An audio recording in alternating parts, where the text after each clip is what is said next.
Hey YouTube, it's New Year's Eve here in Nha Trang, and I thought I would just get you up to date a little bit on what's going on.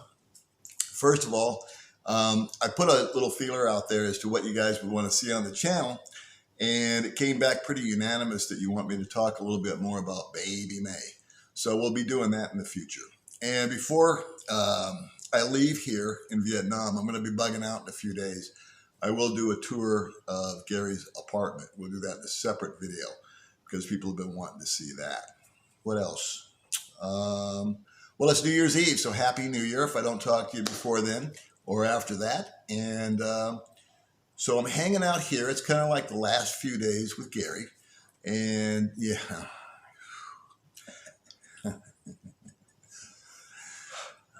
Poor guy. He's had to put up with me all this time. But today was, a kind of an atypical day. It's going to be difficult to tell you what Vietnam's all about because of the mode that I've been in. I've kind of been in tourist mode while I'm here, and just kind of in relaxing mode. And it's also an opportunity for two old friends to get together and shoot the breeze and lie to one another for about a week or two. And just kind of do that. So no, I didn't tour the countryside. No, I didn't go to a lot of different places. No, I'm sorry, I can't go outside and do a bunch of exterior shots for you because, as you know, I just use my little phone right there. And it just doesn't work with the wind noise and all that kind of stuff. So that's kind of the drill. But today I went and I got a shave. And so did Gary. And I think that cost $2. But what kind of took me by surprise was after the guy shaved me, he started jacking around with my ears. He put a stick in my ears. And I got to tell you, my butt cheeks kind of clenched a little bit when it started happening. It got my attention. This guy's poking around in my ear. But cleaned them all out, and that was part of the haircut process. The shave process. I've been trying to get a haircut, but I can't get in because it's New Year's Eve, and then the day before is New Year's Eve. So all the little chicklets and chickadees are getting their hair dyed and looking pretty for tonight. We're not going to go out tonight because we're old, and that's just the bottom line. So there were some questions about Vietnam posed to Gary in the comments off of the last two videos. So I'm going to spring those on him right now, and he'll get back to you on those as best as he can. Visa. People were asking me about the visa in Vietnam. How do you do a visa run? Do you need to do a visa run? How long? How much? You know anything about that? No. All right. No, it's VOA, Visa on Arrival, right? You can do that for 30 days. You're fine. I use a online service called cheapvietnamvisa.com.vn. And I have a 6-month, I think it costs like $90 or something, multiple entry, so I can go out of the country, come back as many times as I want for a 6-month period. And they'll do 1 year and 5 year, they'll do businesses, whatever you want to do. So I've used them the past 3 times that I've come to Vietnam, and I've never had a problem. They email you the letter with, and you print that off in black and white. And when you get in Vietnam, you show it to immigration.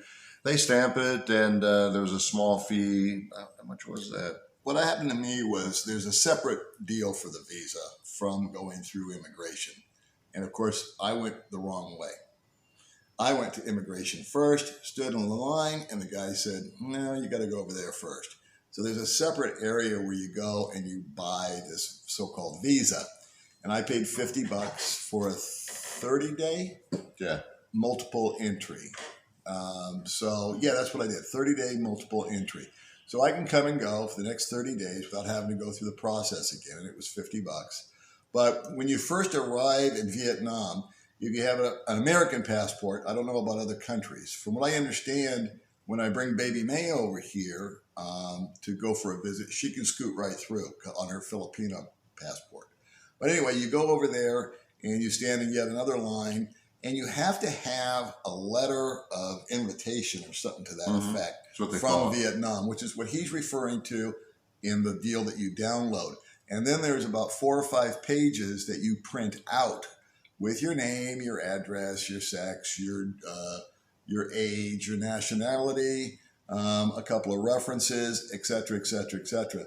You're going to save yourself a ton of brain damage if you do that prior to leaving home, where you got a pin that works, you got light that is on, and you're not trying to jicky jack around like I watched a dozen other guys trying to do once they found out they needed it, after they also stood in the same line with me trying to go through immigration.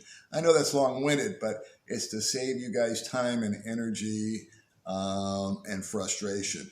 When you land, you go to the visa section, and it's about $50 if you want to come here for a 1-month multiple entry. If you know you're not going to leave, if I had it to do all over again to save, I think, $25, I would have saved the $25 and done a single entry, because I only came in once and I'm going back out once. But I didn't know. I had originally planned when I came here, I was going to take a trip to Cambodia. I was going to do this. I was going to do that.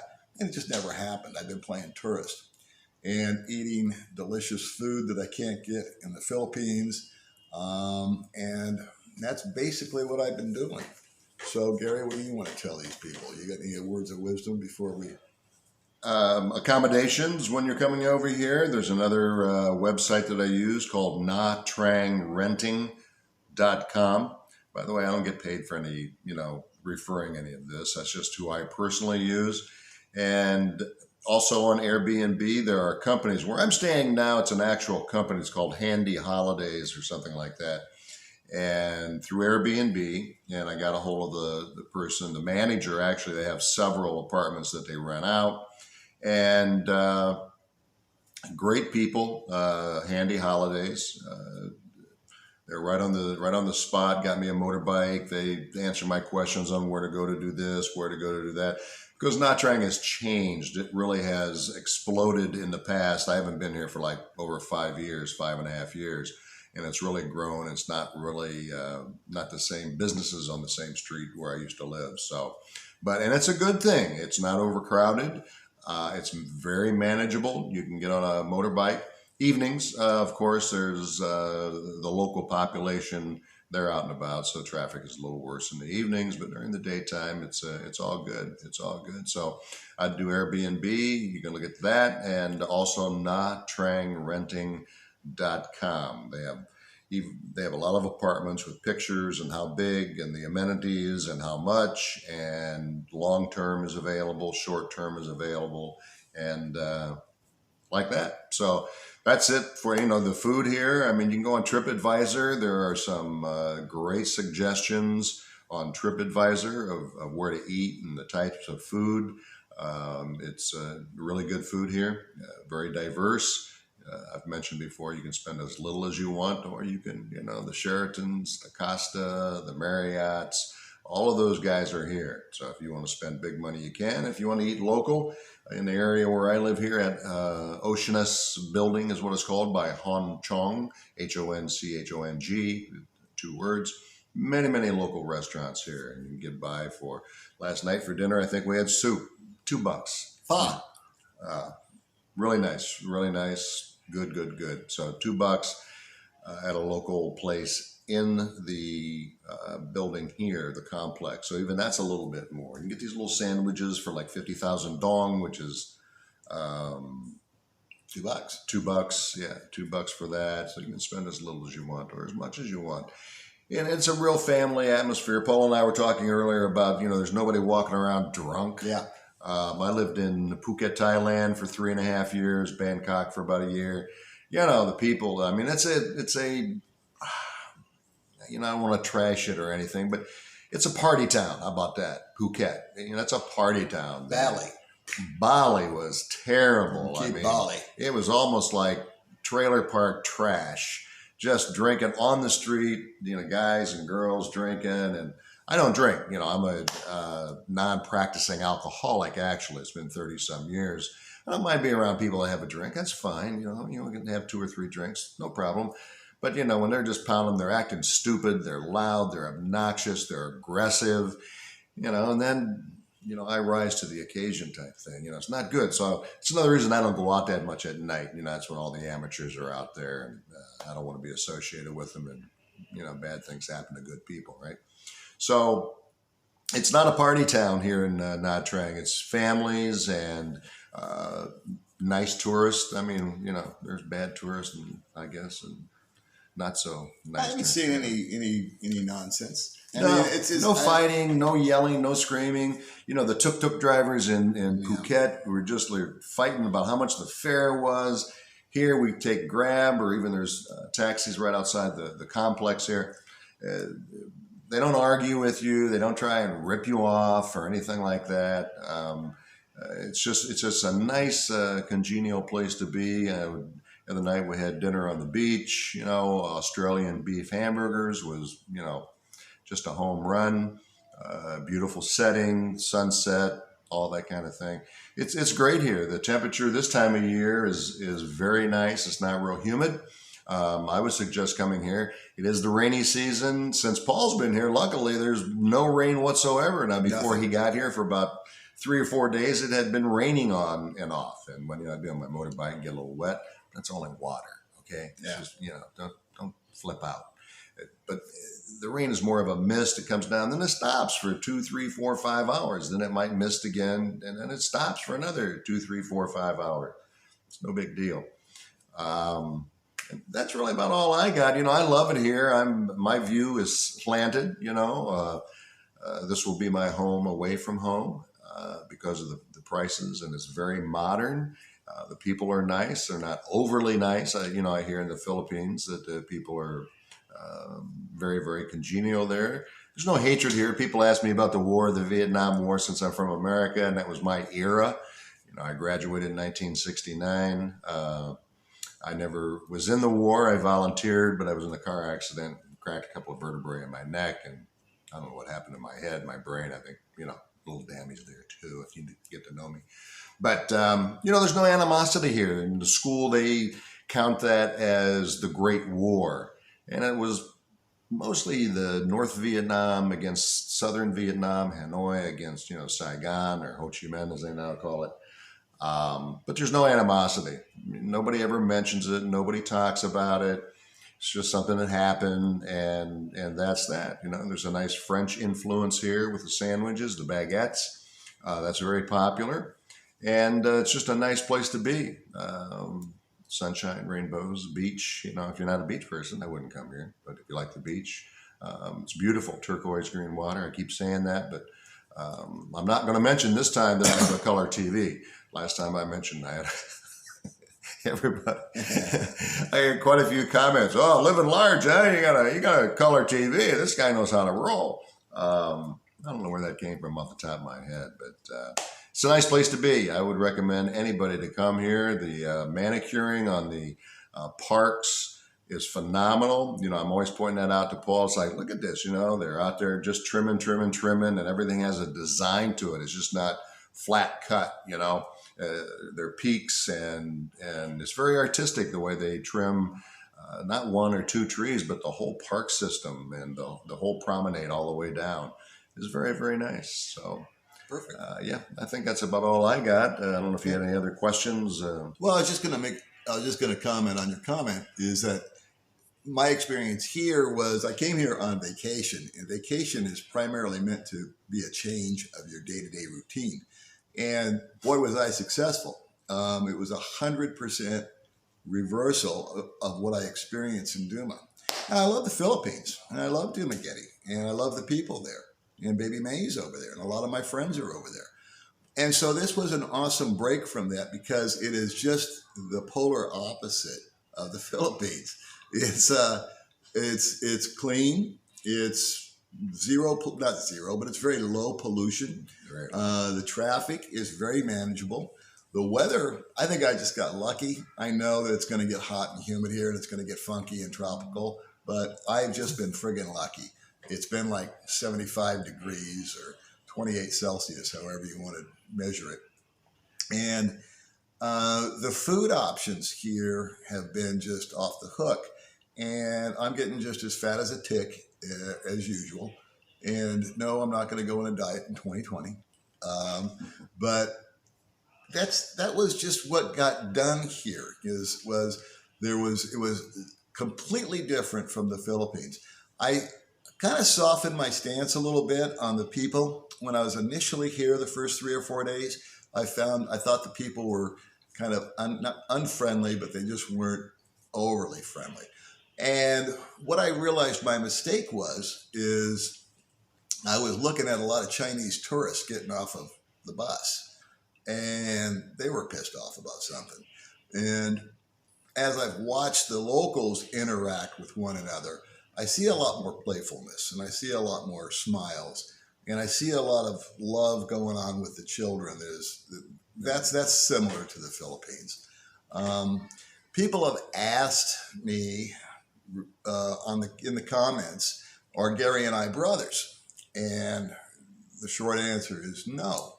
And so if you look at, when here's why people think we're brothers, is when babies are born, they all look really alike. So they put name tags on their ankles, they put a little thing on them. And when people get older, they all look alike. Everybody's got gray hair, and your nose and your ears keep growing. And hair starts sprouting out of places that you don't want it. And you got wrinkles, and pretty soon pretty soon they got to put name tags on us before they let us out of the home. It's called the morgue. Yeah, so that's it. No, him and I come from totally different backgrounds. Yeah. Totally different Parts of the country. Parts of the country. Gary and I are extremely different as far as our personalities. He's one way, I'm the other way. Neither one of us is right. The other one's wrong. But there is a common thread that bonds the two of us for 30 years. And I've got to say that thread is like threefold. Number one, I would say our faith system. We are both believers. Faith-based. And we're faith-based human beings. And I think that no matter what your faith might be, or no faith might be, that tends to bond people together anyway. So we can walk into a church and meet absolutely any stranger and have a common ground with them for an hour or two. And Gary and I have carried that with us since we've known one another. That's kind of how our personal relationship got started off, was on our commonality with our belief. Number two, I would say the biggest one is attitude. Him and I have completely different, not completely, but we have very similar tastes in a lot of things, but we're diverse enough that we keep each other challenged. And neither one of us has an attitude that we feel that that's a threat to one another. We find that that's a way to gain and learn from each other. And so we'll spend this time together. And I can't speak for Gary, I never will. But for myself, I'll walk away with knowing something I didn't know. Or I'll at least be able to look at something from a different angle. And so I would say that would be number three as far as our relationship goes, is our perspective. How we view things is different than one another, but we share our perspectives with one another. Yeah. And then it comes into, it's not a fight. It's not a get to the finish line first, but it's just another way of looking at the same thing. And from that, you glean knowledge, you glean wisdom, and it also keeps you on your toes and keeps you from getting stale. So that's the answer to that question. Yeah. If I could just 2 cents worth on that, it's called metanoia. And, so many people, if you have a problem, if you have a problem, let's say it's your hand and you need to look at it differently, right? So you look at it this way, you look at it like this, right? You're looking at the problem from a different angle. But metanoia is that you look at it from this angle. You look at it from back here. You look at it from up on top. Metanoia, a totally different concept of looking at the issue that you're having, or the belief system that you have. Look at it from a different angle instead of the same problem here, here, here, here. Totally different from the side, from underneath, from the back, and from the top. So, but Paul's right. I agree. Okay, my final question for you, Gary. Uh-oh. Who's your favorite Power Ranger? All right, so that's it, kids. Happy New Year to everybody. Happy New Year. I hope Yes. everybody's safe. Yes. I'm always supposed to ask you to subscribe at the beginning of the video, but I never do that because I don't like commercials. Hit the like. You like it, okay? But if you like what we do, or if you like the content of the channel, feel free to hit the subscribe button.